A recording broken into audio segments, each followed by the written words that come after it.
Hey everyone, it is Thursday at noon o'clock Eastern Time, and I am here for another weekly video for y'all. And as if this is your first time here, welcome. I am Andrea Owen. I am the founder of Your Kick-Ass Life, and every week I come in here to go through a chapter from my book, 52 Ways to Live a Kick-Ass Life.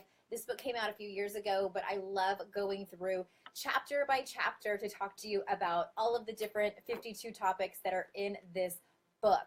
So this week we are talking about chapter 11 that is all about regrets. And raise your hand if you have ever regretted something, if you have said something, hey Rebecca, hi Romy, if you have said something that you regret, if you have made a decision that you regret, if you have behaved some way that you regret, like you were in a relationship for too long. I could go on and on. I could fill up the next hour listing possible scenarios that you might regret. Yes, Rebecca's raising her hand. And hey, if you guys have comments along the way as I do this video, whether you're watching the replay or listening or watching live, go ahead and pop them in the comments. I will be happy to go at the end of the video and go through those. And it's interesting. This particular chapter 11, it's called Accept That You'll Have Regrets, was kind of an afterthought. For the sake of total transparency, originally this book came from a blog post that I wrote back in 2010 or 2011 that was called 49 Ways to Live a Kick-Ass Life. That post went viral, and I thought, what a great idea to write a book. So when that book was sold to a publisher, they said, hey, we love it. Can you make it 52? And so I had to, and I actually scrapped a couple of things that were on that original 49 list. There was like one that was like masturbate regularly, and I was like, I don't think I'm going to write a whole chapter on that. Although I do think it's important and healthy, but it was, I don't even think I've ever told anyone that other than my close friends. So there you go. There's your Thursday tidbit of inside information. But the whole topic of regrets was something that I added at the very end of writing this book, because it's something that I feel that gets thrown around in self-help so much. This whole concept of live your life with no regrets. I think even one of my favorite musicians ever, Madonna, has famously been quoted over and over again over the years, just the whole concept of no regrets, no regrets. And when I hear that, I don't know about you all, like raise your hand if you feel a little bit of panic when you hear that we are supposed to live our life with no regrets. Because I was over here like, I have them. So if I have them, what do I do with them now? Am I supposed to pretend that I don't regret it? Like, is there some kind of process to go through? The answer is yes, and I wrote about it, and I'm going to talk to you about it.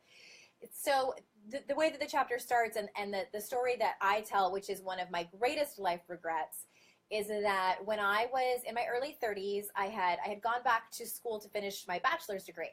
And I was dating someone who, it was a very unhealthy relationship. I was fresh out of my divorce, and I was in a very unhealthy relationship.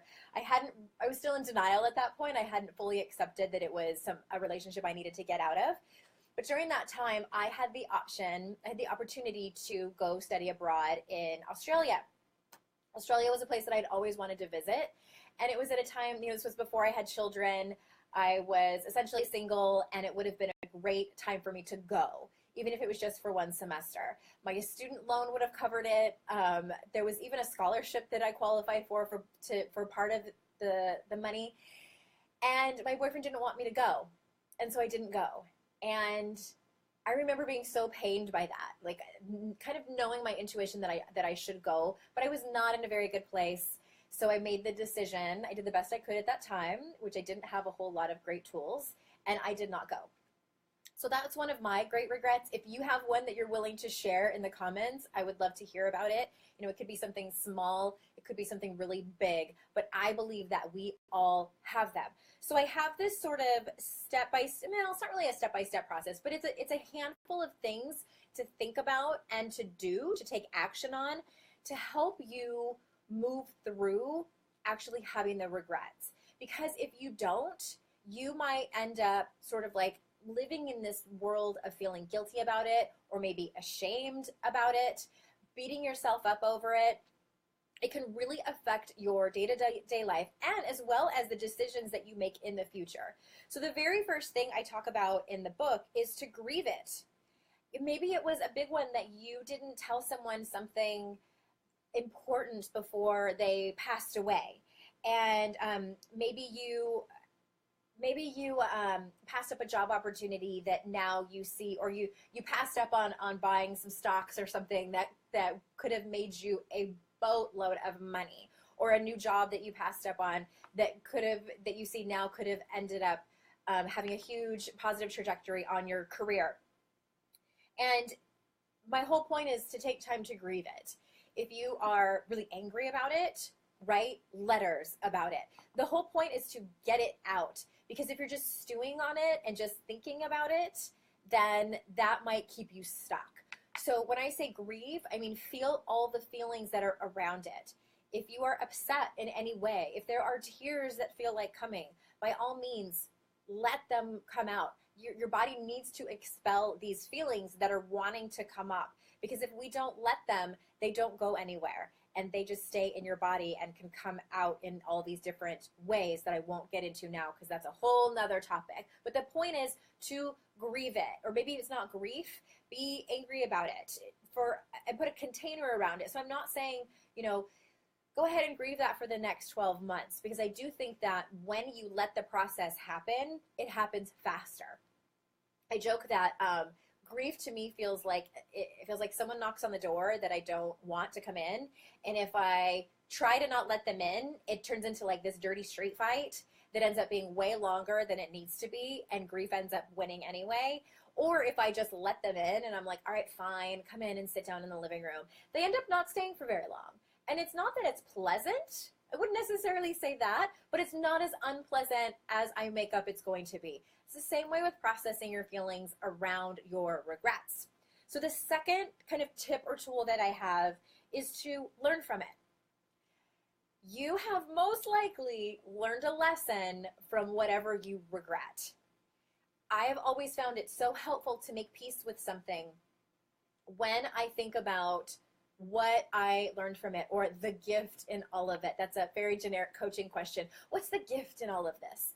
When you're fresh out of it happening, when you have a regret about something that you're feeling really terrible about, like if it just happened yesterday or this morning, I would never expect for you to answer that question. But if it's something that happened a year ago or beyond, if you shift your perspective to being able to sorry, I noticed my earbuds are plugged. You can hear me better now. If these people, or if you shift your perspective to actually, instead of stewing on it and dwelling on, oh my God, this sucked so bad, I'm such an idiot, to, okay, what did I actually learn from this? So it might be a matter of actually getting out a good old-fashioned piece of paper and a pencil, pen, and writing down what you learned from it. This can be so incredibly powerful. So that is that. The next one, I have two more. The next one is to make peace with it. So I'm just going to read to you quickly what I have here. You may still be beating yourself up for the regret. Thoughts like, I was so stupid, I can't believe I did that. You already know you don't have a time machine and you can't change the past. Nor can you change the decision that you made. What you can change is how you talk to yourself about it and how you speak about it out loud to others. So if you find yourself, so I'll give you the example of my trip to Australia that I gave up. So if I am telling someone about that and I said, I was so stupid for doing that. How could I have been so dumb? I was a grown woman who knew, I was 31 years old. I should have known better. So that doesn't feel good. That is not peaceful at all. But if I say, I made this mistake, I wish that I would have made a different mistake, but I learned from it and I'm moving on from it. That kind of dialogue is completely different. And that leads to peace. The whole point is to make peace with it. Again, can't change anything. Can't do anything about it at all. They still haven't invented time travel, so we can't make any different decisions. So you might as well try to gain some peace around it, all right? So one more. This is a biggie. Forgive yourself and accept that the outcome can never be different. And again, it's about, so I'll read you this part. Are you coming to ask yourself the question, what are you making the regret mean about you? Are you making it mean that you are a bad decision maker? Are you making it mean, because this is usually unconscious, that you don't realize you're making it mean something? Are you making it mean that you are bad at making decisions? Are you making it mean that that you'll never have any future opportunities to travel? Are you making it mean that you are going to be, say you made you passed up the example about not buying stocks that ended up making a lot of money. Are you making that regret and that decision mean that you are terrible at investing and that you'll never make a great decision in the stock market? Because that's not true. It's just stories that you're making up, as well as working on forgiving yourself for the decision. So again, this is all about self-awareness. This is all about learning from your mistake, making peace with it so you can forgive yourself and move past it. And I want to say one more thing about forgiveness. Forgiveness, like all personal development, is not like, it's not black and white, and it's also not linear. So what I mean by that is that it's not that you, and I know that you're smart enough to know that it's not you just decide to forgive yourself and you're done. But you might be thinking, well, if I do this work, this personal development work, and then I forgive myself on it, then I should be done and able to like skip through the rest of my life and not have to worry about this or have it weigh on me ever again. And I have found that to be true sometimes, but not all of the time. If I had a crystal ball, I would be able to tell you if that it would be the case for you. However, I don't have one. And if someone wants to get one for me, that would be great. But we just don't know. We don't know what things in our life are going to kind of come back to haunt us. This has everything to do with triggers. So maybe, maybe in my future, I might make another bad decision and then kind of like tumble backwards into feeling terrible about myself for making that. Maybe my daughter will grow up and make a similar decision with a man that she's dating and not travel or not take some opportunity. And then I start to feel bad about myself and the decision that I made before she was even born. So we never know what's going to happen to trigger us back in there. But and again, that's something we don't have control over. But what we do have control over is right now and how we're feeling about it. And that is the case with all personal development. The lessons that you learn is that really what you have control over is right now, and all of the healing that you're doing matters. It's never lost. So if you do get triggered, it's never a case of, oh, well, I worked on that and it was all for nothing. It's absolutely not the case. You grow and it all matters and it all accumulates. And then the next time, if and when you do have to deal with that thing again, whatever you learned and grew from in the past is impacting you in a positive way. It's again, like I'll say it again, it's not a perfect process. And Lord knows I wish it was. I sometimes like wonder, I'm like, how did I get into this work that is so like messy and it doesn't always make sense, and where I am someone who likes order, I like things neat and put together and a step-by-step process, etc. It's just how it is. So thank you so much. That's about all I have. The book is 52 Ways to Live a Kick-Ass Life. And if you're interested in getting free updates from me, you can do it super easy. I have a new thing that I'm doing. It's only about twice a month. I'm sending out updates via text. And that is simply you text the word updates to 444-999. I'm just letting you know things like if I'm doing a free workshop, or if I have a really awesome book giveaway, or if registration is open for a brand new class. Only twice a month. I will not bombard you with a bunch of texts.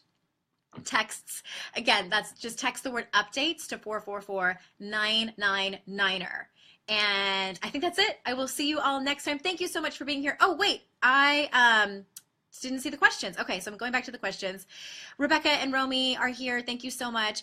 Alfred says, I take it this is just for women. So Alfred, yeah, I coach women. Your Kick-Ass Life with Andrea Owen is a like women's empowerment. That's what I do. I help smart, high-achieving women who struggle in the areas of their inner critic and perfectionism and people-pleasing and boundary setting and things like that. I help them live kick-ass, courageous, confident lives. And I think that's it. I think that's all your questions. So, and if you guys have any questions, I would even super easy hop on a Facebook Live to answer them. I also do Q&A on my podcast. So if you have a question, like a specific question that you would like answered, sometimes I have guest experts. That's fun. You can always go to yourkickasslife.com, send us a message over there, and I will see you next time, next Thursday at noon Eastern. Okay, bye.